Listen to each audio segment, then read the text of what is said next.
All right, everybody, Logan Alec here. So in this video, I'm going to be doing some Q&A at the end, answering viewer stimulus-related questions. I'm also going to be just sharing with you briefly the interactions between Stephen Mnuchin and Senator Elizabeth Warren today, as well as Secretary Mnuchin's interactions with Senator John Kennedy of Louisiana, as well as John Kennedy's observations on how things actually get done in Congress, especially with respect to another stimulus bill.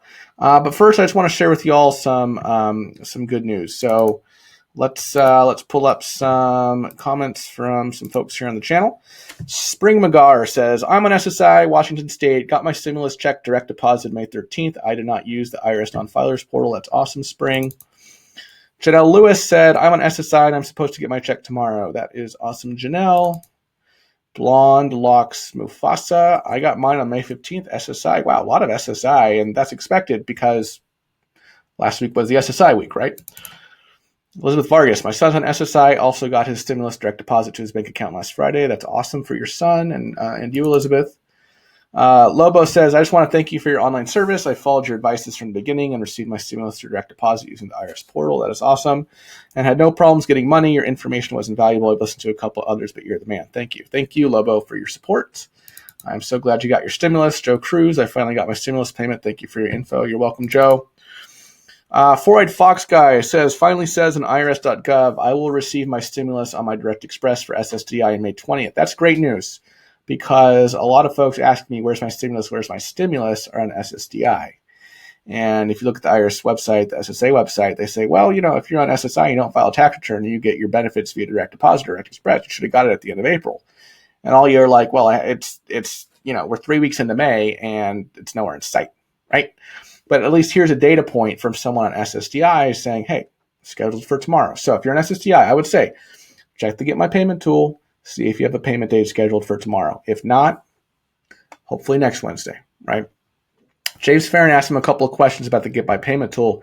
Did you use dashes in your social, and how did you enter your address? Four-eyed Fox guy says, didn't put dashes in his social, but he used all caps in his street name. So maybe if you haven't tried that yet, try that in the Get My Payment tool if you're having problems with it verifying your information. All right. Let's move on briefly to Mnuchin's testimony today, along with Jerome Powell, before the senators virtually, of course.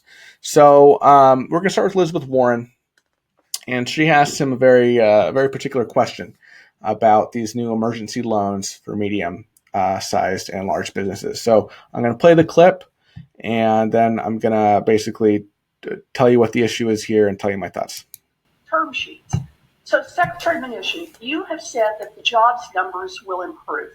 In fact, on Fox News, you said, quote, we will have a better third quarter, we will have a better fourth quarter, and next year is going to be a great year. Now, to make that happen, people are going to need jobs. So does this mean that you will require companies that receive the bailout money from the taxpayers to keep their workers on payroll?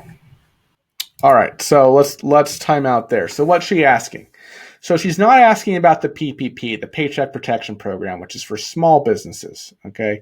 She's asking about these loans for medium and larger businesses, such as the Main Street Lending Program, which is for businesses up to 10,000 employees. She's asking Steve, hey, Steve, you say the economy is going to get better, Q3, Q4, 2021. Well, it's not going to get better if people don't have jobs to go back to. So are you making it a condition of these larger businesses to get this emergency loan money? Are you making a condition of these loans that they have, that these companies have to retain employees? So that's the nature of her question, and let's see how Steve responds. So let me just comment. I have said publicly, and I'll say again, I think the job numbers will get worse before they get better. So I just want to be very clear that I think that June will be a very difficult quarter.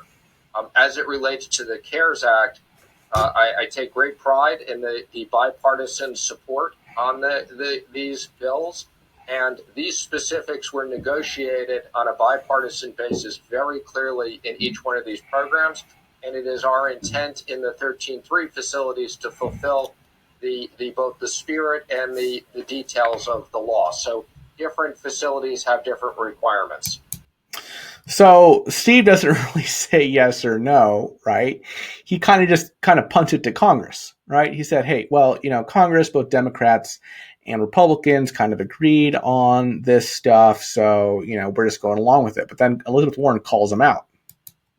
So I'm sorry, Secretary Mnuchin, that's not quite right. What the law specifically does is gives you the specific authority to determine the terms on which these loans are made and who's going to be able to get them for these mid-sized and giant corporations. And so I had a very simple question for you. You say the economy is going to recover. It's going to take jobs in order for that to happen. So what I want to know is, are you going to require companies that receive money from this $500 billion slush fund to have to keep people on payroll? It's a simple question, yes or no. Are you going to require that? First, let me say that our number one objective is keeping people employed. Good. So are you going to? I want to be very clear on that. People who are getting taxpayer money. That's my question. Again, we negotiated very significant restrictions on employee compensation, on dividends, on buybacks, and in the Main Street facility, we have put in a provision that we expect people to use their best efforts to support jobs. Okay, so let's pause it right there. So there are these things called term sheets, right? And you can find them yourself on the Federal Reserve website. Let me make myself smaller here. How do I do that? There we go.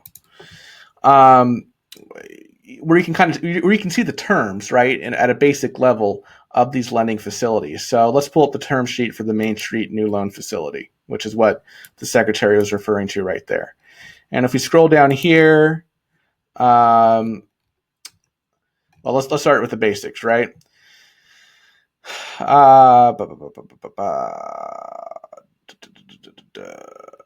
Wait, where is it?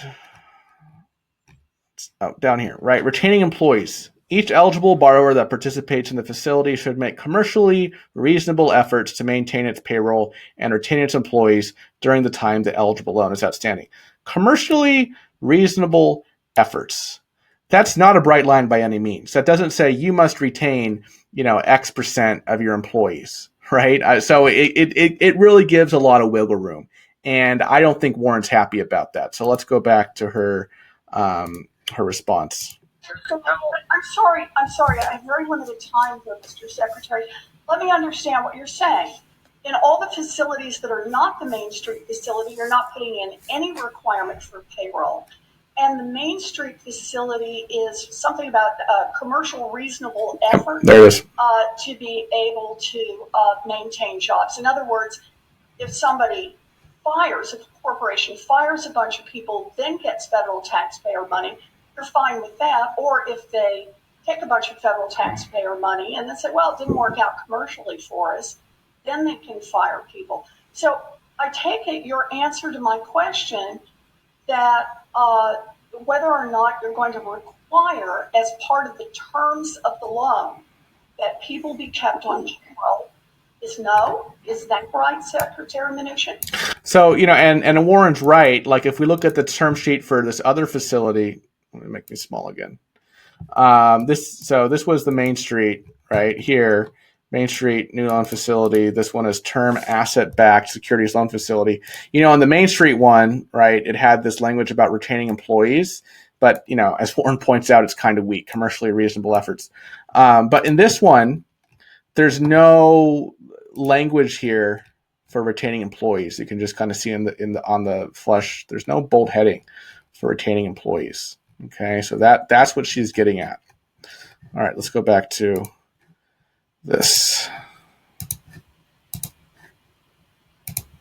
That was discussed with people on both sides of the aisle. No, determination was made at the time. Sheets. I'm sorry, Secretary Mnuchin. I'm talking about your term sheets that you're putting out, and you're telling me you're not going to require any payroll. Let me ask you one more question. Taxpayers are on the hook here for nearly $500 billion. You're not going to require that they keep a single person on payroll. There are some rules, though, in the term sheets, as you identified earlier, like prohibiting companies from getting bailout money from double dipping in other CARES programs. Okay, so it's basically more of the same talking about these things. I don't want we've spent longer on this than I wanted to initially. I want to get to the Q&A. So, but first, let's just go quickly to John Kennedy's questioning. He is a senator from Louisiana. So let's go to this timestamp here. Yes. Let me offer you an observation, Mr. Secretary. I'm not expecting you to comment on it. It looks to me like the game plan is to have Senator McConnell, Senator Schumer, Leader McCarthy, Speaker Pelosi, and you go off, negotiate a deal on the next package, if there is one. And then you will bring that deal back to the Republicans and Democrats in both houses. And if the past is any indication, the Republicans and Democrats in both houses who don't get to participate in the negotiations will moan and groan and complain and boo and follow their leaders in the shoot like captain. I'm not sure that's going to work tonight. I think that whatever deal y'all come up with is going to receive serious pushback from both Republicans and Democrats in both houses for a variety of reasons. I could, of course, be wrong, but I doubt it. So what he's basically saying is, now you might, first of all, you might look at this guy and think, oh, this guy's been in the Senate for a while. He actually hasn't. He's only been a senator since 2017. He was a statewide official. I think he was the treasurer of Louisiana for a couple of decades. So he's a relatively new senator. And just kind of reading between the lines here, he's kind of voicing his frustration here, I think, as a new senator, kind of bottom of the pecking order, saying, hey, my voice isn't being heard when it comes to the next stimulus and doing what's right for my state. He's from Louisiana. That's his sentiment. This is interesting, right? I don't know. Maybe there's other people in Congress who feel the same way. I did a video a few days ago about the 14 Democratic folks in the House, representatives in the House, who voted against the HEROES Act because they felt that it wasn't the right thing for this country at this time and wasn't the right thing for the their state at this time. So, and what Senator Kennedy is saying is basically, hey, here's how it works. You, Mnuchin, by extension Trump, Pelosi, Schumer, McCarthy and McConnell are going to get together. You guys are going to kind of negotiate in some back room. And then look, all us, junior congressmen and congresswomen, we're just going to have to go along with it. So that's what he's complaining about. So that's pretty interesting to me, hearing that from this junior senator, just basically expressing his frustration about how he foresees the legislative process going with the next relief bill. So we may not be able to pass another bill. I think it's less than 50% chance of passing another bill. Oh, that's the other thing I wanted to mention. So this is the thing that's making headlines, right? Like GOP senator says there's less than a 50% chance of, another bill passing. Okay. So, that's his estimation, right? Keep in mind, he's not a top dog. He's been a senator for 3 years. So if you see that headline floating around, just take it with a grain of salt, right? That said, another stimulus bill, it's not a slam dunk by any means. Republicans have said, Trump has said, wait and see. We're going to wait to see what happens. We're going to wait to see what happens with the economy with reopening. All right. So that's what I wanted to say. Mnuchin basically fired back to this guy and he said, well, there are about 20 or 30 senators in the last bill kind of negotiating all the details and all that. And then, this Senator John Kennedy, he's like, well, there's a lot more people than that in Congress, yada, yada, yada. Anyway, okay, I've already spent a lot more time on this than I was hoping to. Let us go to get to the questions, all right? Because that's probably what folks care about. So, okay, so this one isn't really a question, just an observation. Kimmer Rayburn says, I think the debit cards might be a way the government can track what's being bought. Just another scary thought. So, if you go to EIPcard.com, and you go to the FAQs, here's the official answer, right, on this point. Will the Treasury Department be able to see how I spend my economic impact payment? So the official answer here is no. Under federal law, the federal government is not allowed to ask the card issuer, which is MetaBank, about your card account. And the card issuer is not allowed to give the government information about your card account without your written permission, except under very limited circumstances. So the official answer is no, the Treasury Department can't see it, except under these very limited circumstances. They don't say what they are. But, who knows, right? So who knows? All right, let's move on to the next. Anita Murray Jackson, hi Logan, great updates. As of today, the portal's still saying we aren't able to provide the status of your payment right now because we don't have enough information yet. We're working on this, or you're not eligible for payment. I've been on SSDI since 2016 with Social Security and direct deposit. Completed the portal reassuring direct deposit info, but can't understand why most of the SSDI American stimulus is taking so long. Well, unfortunately, Anita, it's just because it's not efficient. I mean, the IRS just hasn't been efficient with this. There was some good news. I hope you saw the good news at the beginning of this video where I think his name was like Four-Eyed Fox or something like that. Said, hey, I'm an SSDI and I'm going to get it tomorrow. So I don't really have anything specifically to tell you except, hey, keep checking. Maybe you'll get it tomorrow. Maybe you'll get it a week from tomorrow. All I can say is continue to be patient and hang in there. Nicole Hilly, if you're a dependent who is over 17 and a student goes an IRS on-filer tool, they're effectively creating a tax return. That is true. As I've done both of the walkthroughs for both the IRS on-filer tool and the TurboTax Stimulus Edition, I've told you what you're essentially doing is filing a simple tax return with $1 of income. So that is a correct observation. They will get stimulus checks, but their parents who support them will be stopped from claiming them if they have not filed a return yet.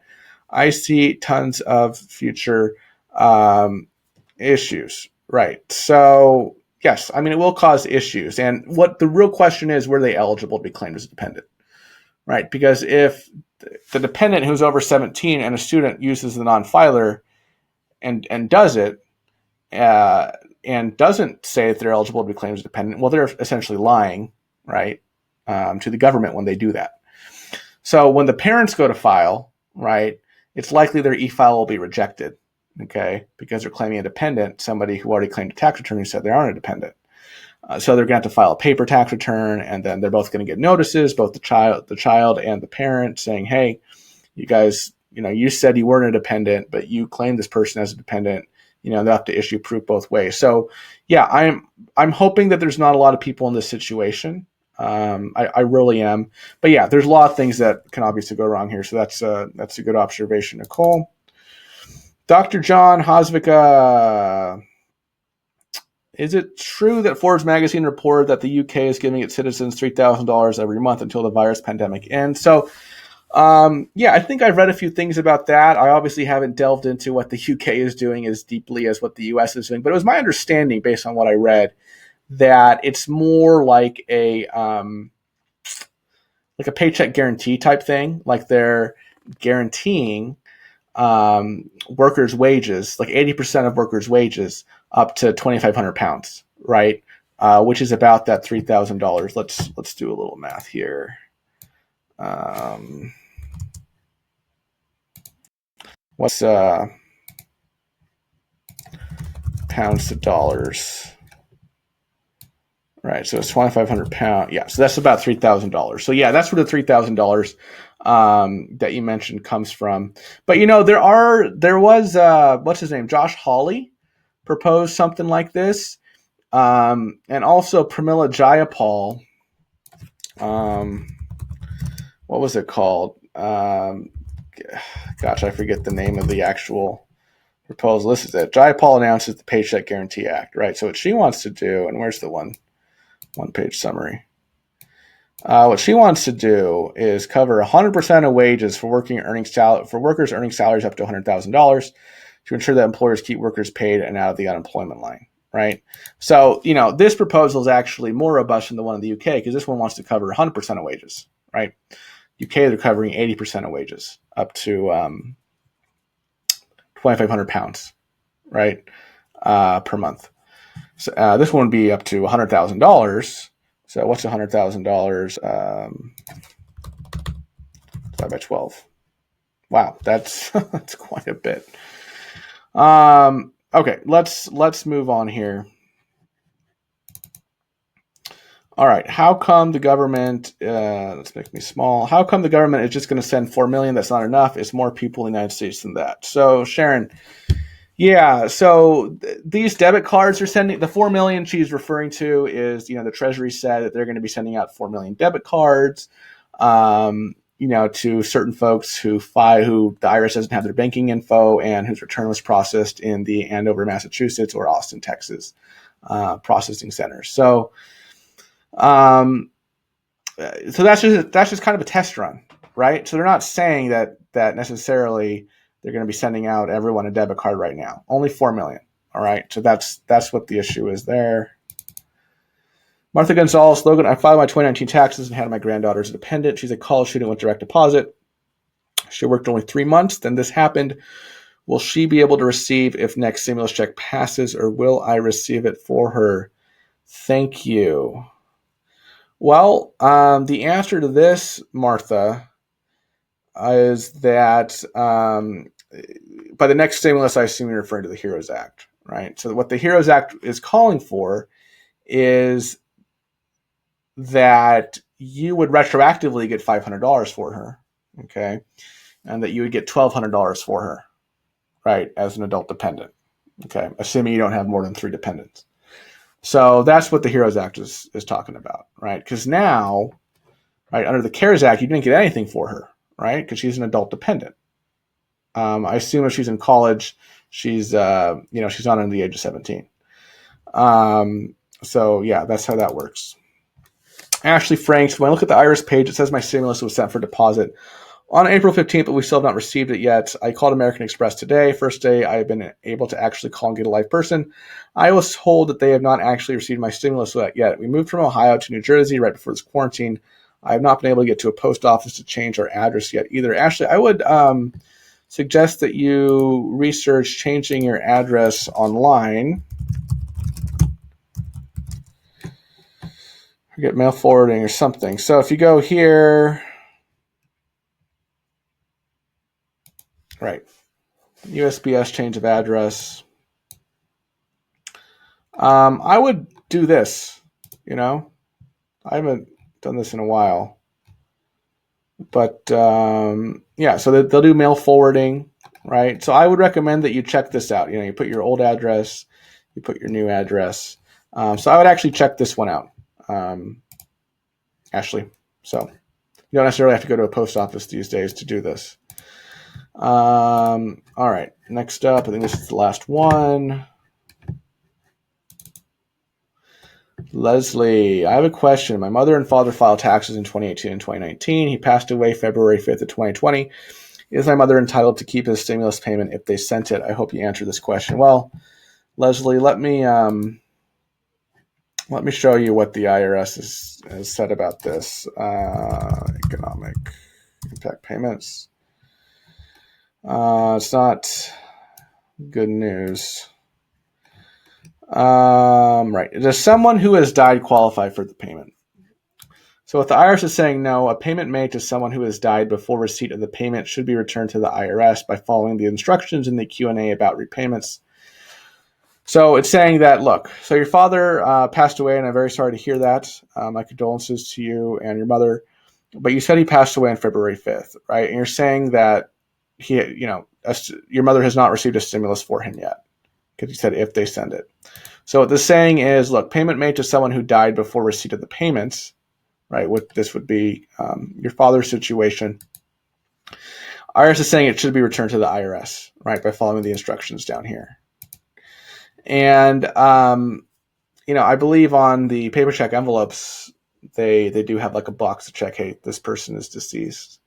But if you get a direct deposit, or maybe it's a joint, check or something like that, you should refer to these instructions down here for how to return it. That is the official answer that the IRS has provided on this point. So that is all the questions. I'm sorry this video is so long. I didn't expect to dwell on the Warren Kennedy stuff so much, but I hope it was informative to you about what is on these senators' minds. This is the last video I'm going to create today. I will see you tomorrow morning with my my stimulus update. Be sure to check out the links in the description for free stuff and other cool stuff. And I will see you then. Have a great evening, everybody. Bye-bye.